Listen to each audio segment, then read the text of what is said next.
Hi, my name is Michael and I'm a knowledge producer at Inknow. In this video, I'll show you how to get a new class code for your ClassPoint presentation. You can easily get a new class code when you're in slideshow mode. First, click on the class code in the top right-hand corner of your presentation. This will open the My Class dialog.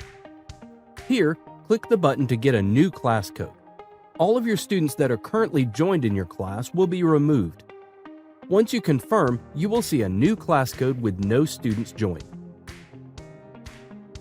Students can join your class by scanning the QR code or going to classpoint.app and keying in the class code and their name.